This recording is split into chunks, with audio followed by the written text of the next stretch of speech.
Creo que por eso hablar lengua originaria nos hace sensibles, nos hace empáticos y nos hace tener memoria de lo que somos. Los nidos de lengua también van cargados de muchas historias de reencuentro con la familia y de trabajar de manera activa y también informarle a los papás qué es lo que sucede durante el proceso de adquisición de otro lenguaje o de un lenguaje, ¿no? ¿Qué es lo que sucede en la mente del niño? Creo que a estas alturas, en pleno siglo XXI, hablar una lengua originaria es un acto de resistencia, es un acto de amor, es un acto de negarnos a caer en el olvido. Creo que de eso se trata también la labor que se viene desarrollando desde la primavera oaxaqueña, de colocar en el centro a las lenguas originarias, de trabajar por la diversidad lingüística, porque en la diversidad lingüística está la identidad de Oaxaca. Gozona Podcast. Di changavi ni la nuvini, la palabra nos hizo personas. Cuando uno es pequeñito, cuando uno pues aún está aprendiendo un idioma, creo que es fundamental el trabajo de las mamás, de las abuelas, del entorno familiar, en la transmisión no solamente de un idioma, en este caso de un idioma de los pueblos originarios, sino también uno va adquiriendo y va conociendo su cultura, su pensamiento, lo que somos. Esa frase zapoteca que dice, la palabra nos hizo personas. Así que, hola Oaxaca, de esta manera iniciamos con esta reflexión y es que la verdad estoy muy contento de poder recibir, como ya lo vieron, pues estoy con el director del Instituto de Lenguas Originarias de Oaxaca, estoy hablando de Víctor Cata. La verdad es que empezamos bastante reflexivos con la importancia que pues tienen las lenguas en Oaxaca y por supuesto darle la bienvenida a Gozona Podcast. Rogapadio Gelato, aquí estamos para platicar sobre cómo se adquiere el idioma, cómo se adquiere el lenguaje, cómo se adquiere una lengua desde la comunidad. Efectivamente, la lengua es muy importante y más en Oaxaca, que es muy diverso en cuanto a cultura. La verdad es que estoy muy contento y esta plática nos va a servir bastante. Estoy seguro que a todos los que nos están viendo a través de su plataforma favorita, pues también se va a interesar. Pero para poner contexto, director, la verdad es que es muy importante tener en cuenta pues nuestras raíces y una de las mejores formas es en la lengua. Pero precisamente me gustaría saber qué es lo que hace el ILEO para todo esto. Fíjate que este es un trabajo que lo empezó el gobierno de la primavera oaxaqueña desde el 2022. Si recuerdan, cuando nuestro gobernador tomó posesión en un acto muy simbólico y significativo, su discurso fue en zapoteco, ¿no? Arrancó con su lengua materna y eso también nos lleva a esta política que inició el presidente Andrés Manuel López Obrador, donde uno de sus 100 compromisos, el número 1, era poner en el centro a las lenguas y a las culturas originarias. Nuestro gobernador, el gobierno de la primavera oaxaqueña, pues sigue en esta línea, ¿no? De recuperar todo lo que nos da identidad, todo lo que nos debe hacernos sentir orgullosos de ser mexicanos, pero de ser oaxaqueños. Oaxaca ocupa un lugar importante de diversidad lingüística. Yo ya lo he señalado, aquí está concentrado el corazón lingüístico de México. Oaxaca es el corazón lingüístico de México y pues bueno, este nuevo gobierno de la primavera oaxaqueña pues está poniendo en el centro a la identidad, a las lenguas, a las personas sobre todo y pues desde el 2022 se arrancó con un programa de revitalización, de fortalecimiento de las lenguas originarias para detener todo este daño que se le había hecho al patrimonio lingüístico debido a políticas lingüísticas equivocadas, erróneas, ¿no? Entonces, creo que el ILEO también sigue en esta línea de trabajo del gobierno, porque en el marco de los 200 años del festejo de la Constitución Política del Estado Libre y Soberano de Oaxaca se crea el ILEO. No 200 años después se toma en cuenta a los pueblos originarios, a las lenguas originarias, a las personas. No hay que olvidar que un daño importante, un elemento que más daño le ha hecho al patrimonio lingüístico es la discriminación. Por eso nosotros en nuestro decálogo decimos que la discriminación duele, más la discriminación lingüística lesiona la dignidad de la persona, ¿no? Entonces, y al ridiculizar la lengua, ridiculizas el pensamiento, ridiculizas la cosmogonía, ridiculizas todo lo que uno es. Por eso nosotros, siguiendo, pues, haciendo análisis de todos estos elementos que han dañado al patrimonio lingüístico, pues hemos desarrollado, hemos trabajado estrategias lingüísticas para evitar este desplazamiento, ¿no? Y para que también la gente se sienta orgullosa de su cultura y de su pensamiento y de su lengua. Y una de estas estrategias es el nido de lenguas. Este nido de lenguas que se recupera con este nuevo gobierno, y es la primera vez que un gobierno toma en sus manos el tema de los nidos de lengua. Estamos partiendo del principio de que el hogar, la casa, la familia es la primera escuela donde nosotros como personas adquirimos el idioma de nuestros ancestros, ancestras, de nuestros papás, de nuestras abuelas, de nuestros abuelos, pero también adquirimos conocimiento, también adquirimos saberes, también adquirimos comportamientos de cómo conducirnos, no solamente ante la familia, sino ante la sociedad, de cómo ser personas propositivas, positivas, y de que construyamos un mundo mejor. Creo que las lenguas nos permiten no solamente fortalecer el tejido familiar, sino rehacer el tejido social. Pues fíjese que hay un tema muy interesante a mí que está tocando con estas iniciativas. Yo entiendo la verdad la importancia que debe de tener y también la importancia que le da pues tanto el señor gobernador y el trabajo que ha desempeñado. Pero ya como una pregunta más real para mí, decir cómo es o cuál es la importancia, mejor dicho, cuál es la importancia de que se vaya transmitiendo todo esto, la importancia obviamente de preservar las lenguas. Porque usted sabe, tocó un tema bastante interesante sobre la discriminación, pero ¿cuál es la importancia de seguir inculcando, pues seguir hablando las lenguas? Yo creo que es eso el punto, ¿no? ¿Por qué seguir hablando las lenguas? Exacto. En este siglo XXI, donde pues todos nos dicen que lo más importante es hablar inglés, hablar francés, hablar alemán, hablar chino, que ahora que dicen que ya es una superpotencia, pero si analizamos bien, pues son como también estereotipos, son también como un discurso hegemónico en donde están privilegiando a las lenguas y a las culturas pues que tienen un poderío militar, un poderío económico y político, pero pues uno cuando mira las lenguas no las mira desde esa parte metalingüística, sino las ve como son, como lo que es producto de la capacidad, de la creatividad, del intelecto del ser humano, de poder arrancarle un significado a un sonido. Y sobre todo que es una construcción comunitaria en el tiempo. Las lenguas fueron pensadas, fueron ideadas y tienen una carga amorosa, ¿no? Cuando arranco con esta frase, este pensamiento zapoteco, hay una verdad ahí milenaria de que la lengua nos hizo personas. Y todas las culturas, desde las culturas hebraicas, las culturas hindús, las culturas mesoamericanas, hablan de que hablar un lenguaje es un regalo divino, que eso nos vuelve divinos, nos vuelve como dioses, ¿no? No en el sentido de soberbia, sino en el sentido de la armonía, de vivir en paz con lo que nos rodea. Creo que las lenguas originarias tienen mucho que enseñarle al mundo, sobre todo en este mundo pues de mucho consumismo, ¿no? De mucha de privilegiar la tecnología sobre el alma de las personas, ¿no? Hablar una lengua, entonces regresamos y hablar, ¿por qué hablar una lengua originaria?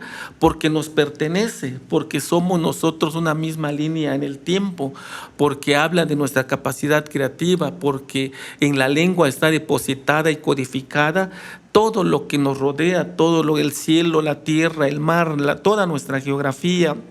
Todo este rincón del mundo en el que estamos viviendo, hay una codificación ahí, y también las lenguas nos permiten tener empatía, ¿no? Con las diversas culturas, porque cuando uno habla 2, 3 lenguas, tiene más sensibilidad de entender y comprender por qué las otras culturas son así, porque las lenguas se vuelven como un espejo ante nosotros que nos recuerdan que no somos los únicos en este mundo, sino que estamos conviviendo con otras lenguas. Cuando digo de que en las lenguas hay una enseñanza, lo digo y confronto el español con el zapoteco, donde en el zapoteco no nos interesa saber si la persona es hombre o mujer.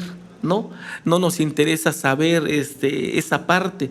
Lo que nos interesa saber, lo que le interesa saber al zapoteco es ¿a qué grupo pertenece? ¿Qué es? ¿Es persona? ¿Es animal? ¿Es objeto? ¿O es cosa sagrada? Mientras que el español está interesado más por el género. En lenguas zapotecas y en varias lenguas mesoamericanas, eso no importa, ¿no? Entonces creo que ahí hay otro pensamiento, hay otro conocimiento de por qué tenemos que hablar las lenguas originarias, lejos de que también es una parte de la identidad, de que es una parte de la historia, de que es una parte amorosa, porque también las lenguas tienen la capacidad de hacer que resuciten nuestros muertos, nuestras personas ya fallecidas. Porque una frase nos lleva también a una memoria, a un recuerdo de ellos, ¿no? Y eso sucede en todas las lenguas del mundo.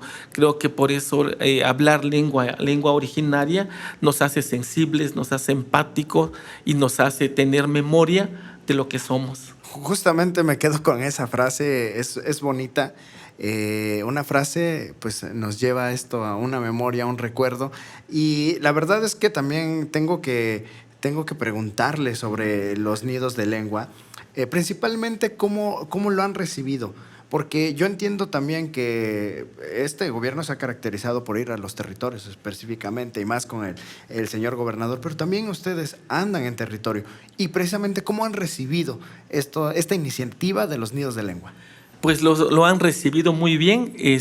Arrancamos como un plan piloto, un plan en donde empezamos en los hogares, en las casas, donde estamos partiendo de que es el primer escenario donde uno adquiere el idioma, como nosotros adquirimos el zapoteco en Juchitán, ¿no? Al lado de nuestros seres queridos. Entonces, debido a estas políticas lingüísticas equivocadas, erróneas, en donde se ha señalado que si hablas una lengua indígena, pues no vas a poder hablar el español, no vas a poder adquirir los conocimientos en las escuelas, no vas a poder desarrollarte profesionalmente, por lo tanto tu estatus de nivel de vida va a quedar en el inframundo. Nosotros creemos de que pues estos son como estereotipos, como clichés, como cosas que también el sistema nos ha impedido desarrollarnos dentro de nuestras lenguas. Por supuesto que si nos educan en español y hablamos zapoteco, pues por supuesto que vamos a tener problemas a la hora de aprender. Pero si hubiera esta sensibilidad de entender de que estamos viviendo en un estado, en una región de una diversidad, donde hay una diversidad lingüística, y se buscaran estrategias para revertir este proceso, para evitar que hubiera estos conflictos sociolingüísticos, pues sería otra la historia, pero desafortunadamente no fue así. Los nidos de lenguas nos han permitido también trabajar para evitar la ruptura intergeneracional, donde las abuelas ya no pueden convivir con sus nietos o nietas porque hay una lengua que funciona como una barrera, ¿no? Que les impide la comunicación. Entonces los nidos de lengua también van cargados de muchas historias de reencuentro con la familia y de trabajar de manera activa y también informarle a los papás qué es lo que sucede durante el proceso de adquisición de otro lenguaje o de un lenguaje, ¿no? ¿Qué es lo que sucede en la mente del niño? Entonces, en el 2023 se trabajaron 66 nidos de lenguas con diferentes lenguas de nuestro estado en casi las 8 regiones. En el 2024 fueron 70 nidos de lenguas y en este 2025 queremos llegar a más de 100 hacer más de 100 nidos de lenguas y también pues darle un seguimiento. Nosotros estamos partiendo de que los nidos de lengua van a funcionar en el sentido de que pues haya continuidad, de que también nosotros vayamos haciendo un balance, vayamos viendo qué es lo que dónde estamos bien y dónde estamos mal, ir corrigiendo pues estos temas, ¿no? Y estar trabajando de manera coordinada con el equipo. Los nidos de lenguas creo que es una herramienta efectiva para hacer que las lenguas regresen a los hogares, ¿no? Porque todavía hay comunidades donde el abuelo, la abuela, papá, mamá todavía hablan las lenguas, pero los hijos no. Ahí es donde nosotros queremos trabajar con ellos, 1. Y 2, también estamos en este año, ya vamos a meternos a las escuelas de iniciación temprana a los kinders, a las escuelas de preprimaria y a las primarias. Creo que estos datos que nos da los censos, que nos da el INALI, nos hablan de que hay un descenso de hablantes en la población infantil, y ahí es donde queremos nosotros trabajar. El trabajo de revitalización de las lenguas tiene que ser un trabajo sistemático, tiene que ser un trabajo constante y de mucha paciencia. Justamente eso le iba yo a preguntar. Este trabajo no es de apenas, han venido trabajando ya desde hace un año, pero también nos comentaba acerca de algunos retos pues se han encontrado al implementar los nidos de lengua, pero exactamente también cómo han hecho para superar estos retos, y si piensa que en un futuro puedan haber más retos todavía y cómo los piensan afrontar. Sí, fíjate que uno de los retos que nos hemos topado es la aculturación. La aculturación es un proceso en donde se nos ha bombardeado, constantemente se nos ha dicho que hablar una lengua originaria pues ya no sirve, ya no es funcional en este siglo XXI, y que para que tú te desarrolles tienes que hablar el inglés, el francés, el alemán, el español, porque todas las escuelas manejan estos idiomas.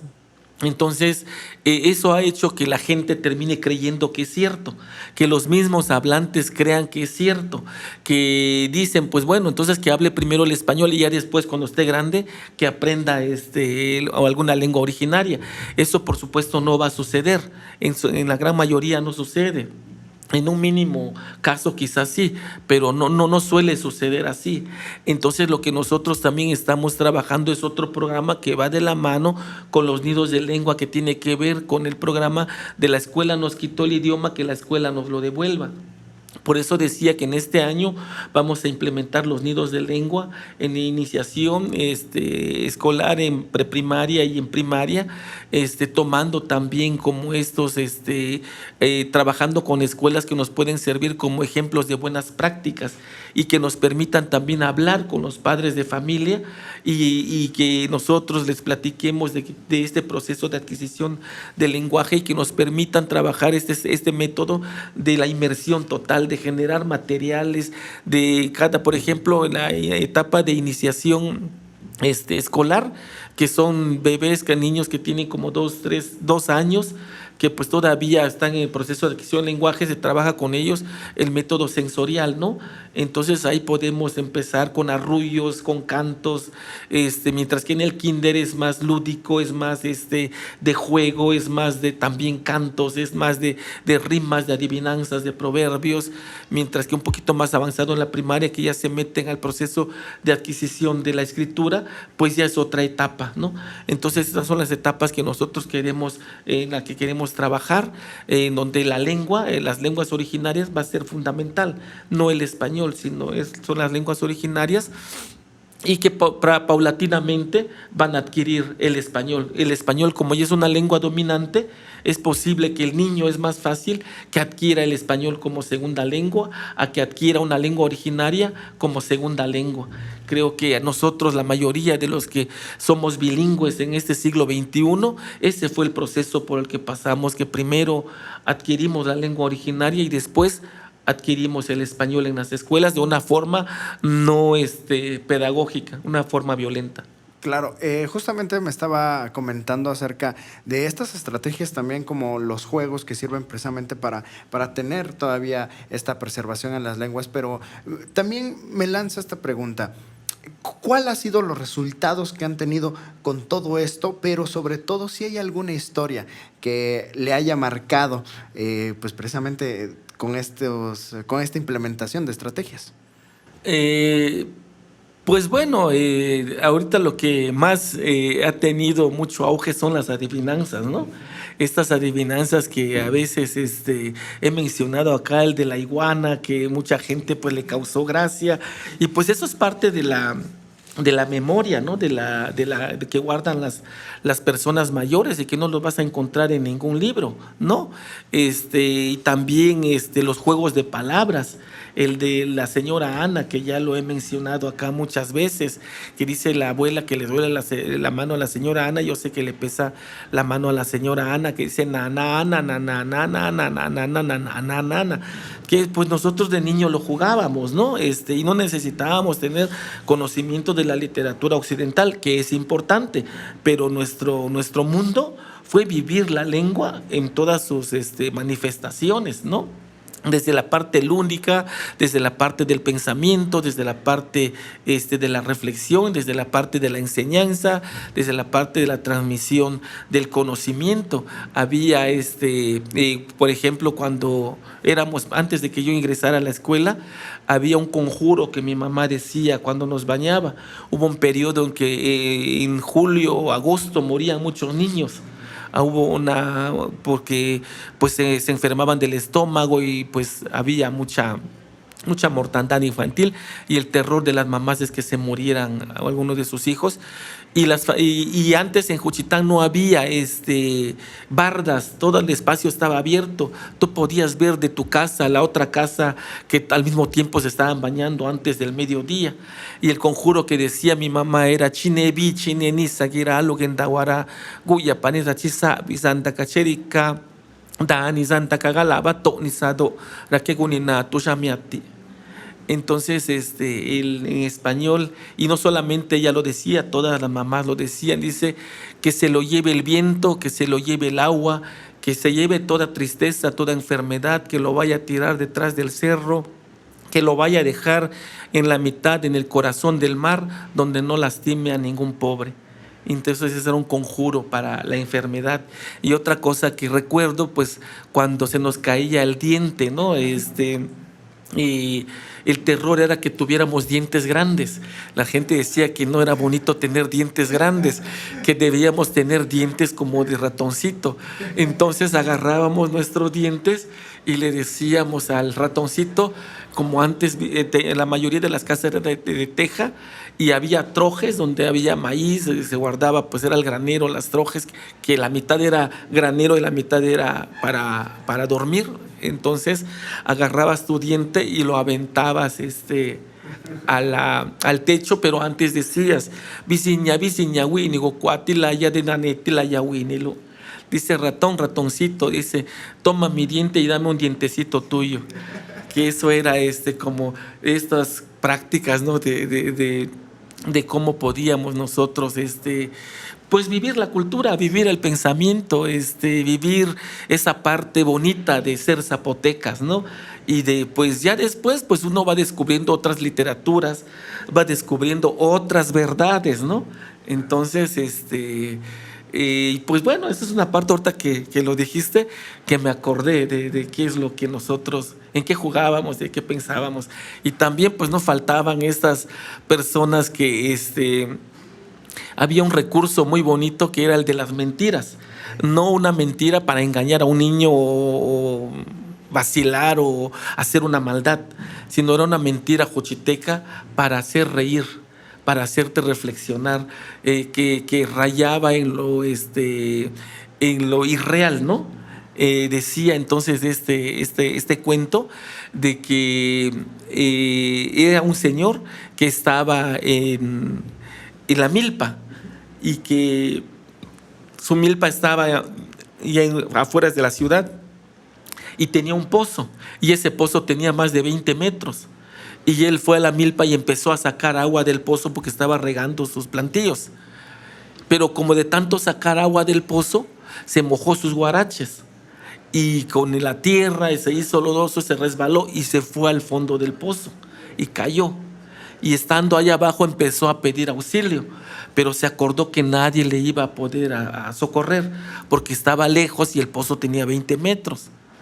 Pero entonces se acordó que en la bolsa de su camisa llevaba un Alka-Seltzer y agarró y lo disolvió en el agua y que la espuma, la efervescencia, lo subió hasta allá arriba y eso lo salvó, ¿no? Entonces eso de niño pues nos hacía reír, ¿no?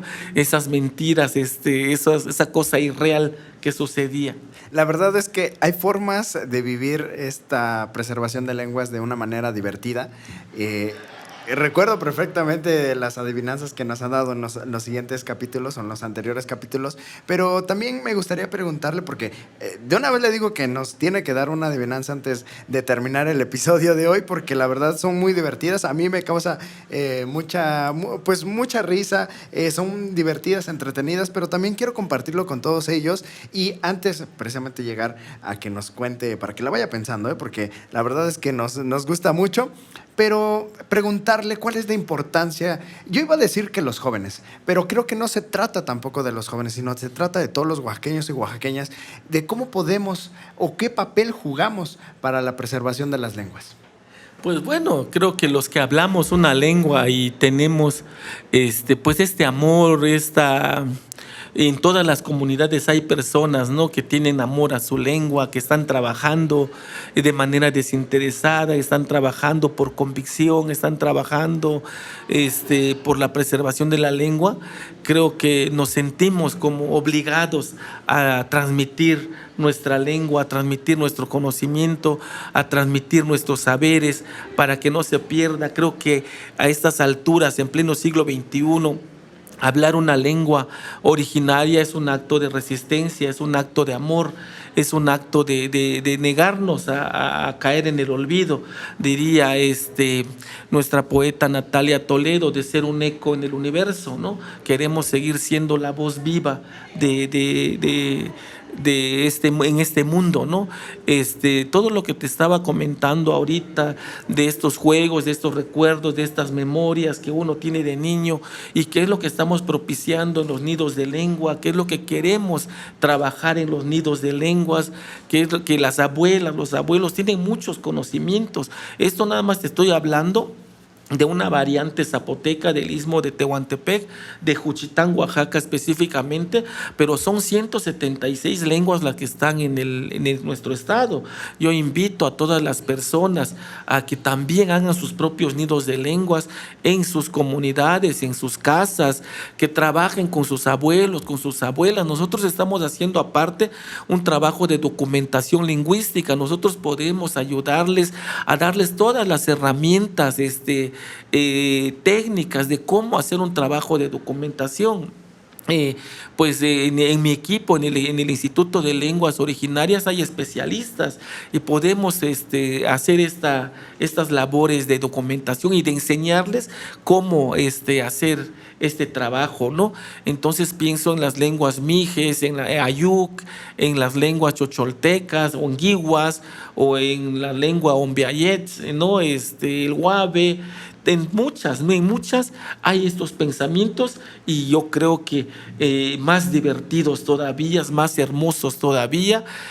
Todas las lenguas son hermosas, entonces cuando uno confronta su lengua con la otra o los pone en un mismo nivel, te das cuenta de lo maravilloso que es ser bilingüe. Oaxaca, nuestro estado, siempre ha sido políglota, y no podemos renunciar a esa diversidad lingüística para volvernos monolingües de un idioma hegemónico como es el español.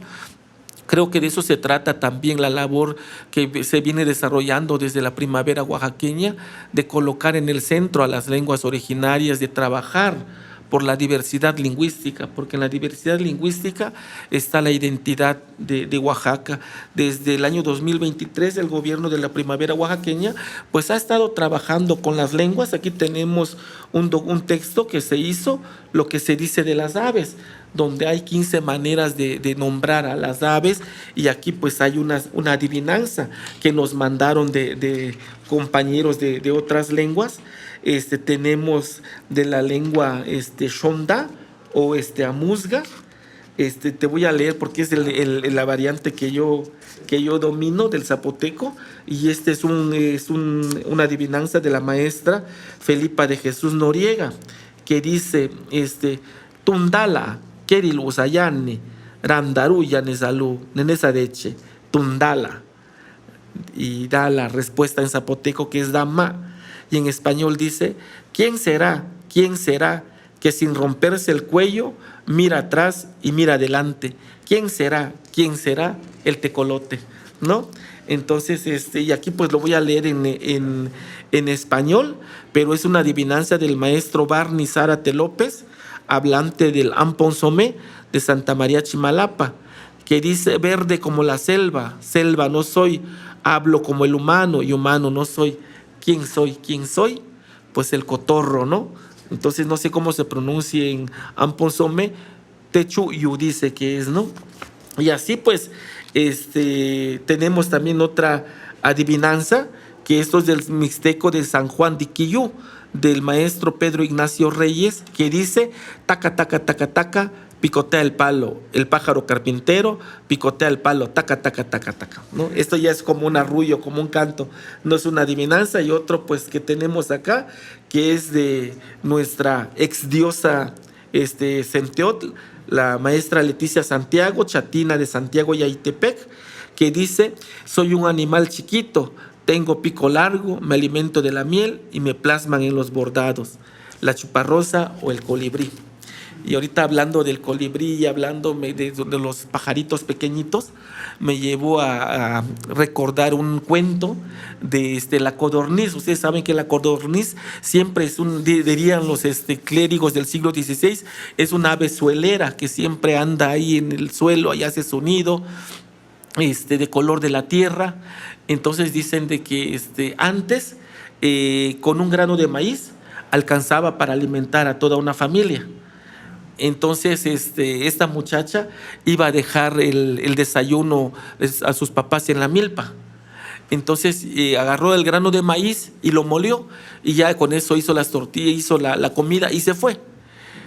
Y ya en el camino, como iba rápido, no se fijó que pasó al lado del nido de una codorniz. Entonces cuando la codorniz lo vio, pues se espantó y la codorniz aleteó, y la muchacha se espantó y tiró todo lo que llevaba.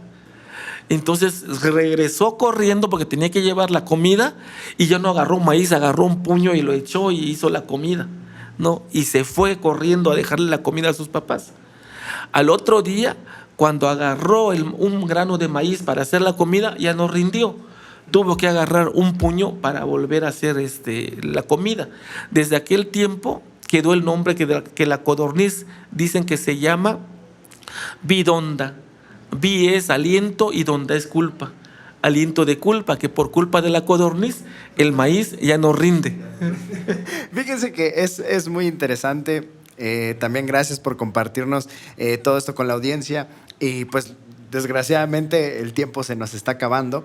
Me gusta siempre su visita, siempre es llena de estas dinámicas tan entretenidas, pero sobre todo tan informativas para que ustedes precisamente puedan observar, porque no solo aquí, sino también en las mañaneras con el señor gobernador dan muestra de toda pues esta diversidad lingüística que hay en Oaxaca. La verdad, agradecido tanto con usted por su trabajo, tanto como el gobernador, que nos permiten acercarnos un poco más a nuestras lenguas y rescatarlas también. Y dar este interés, porque sí también hay interés de rescatarlo. Un mensaje final para todos los oaxaqueños y oaxaqueñas que nos están viendo en este capítulo. Pues bueno, como siempre me despido de ustedes con un pensamiento zapoteco que habla de la diversidad lingüística. Girano naka no galle galle rubasti tobiciniza, que todos somos los diversos granos de maíz de una misma mazorca. Pues de esta manera pues hemos llegado al final, agradecido por supuesto por la presencia del director del Instituto de Lenguas Originarias de Oaxaca, Víctor Cata. Muchísimas gracias como siempre, un placer. Gracias. Pues yo soy tu amigo Alejandro Feria, recuerda que nos escuchamos o nos vemos también en un siguiente capítulo. No olvides seguirnos a través de todas nuestras redes sociales, nos encuentras como Gozona Podcast, así que cuídate mucho, nos vemos en la siguiente emisión. Adiós.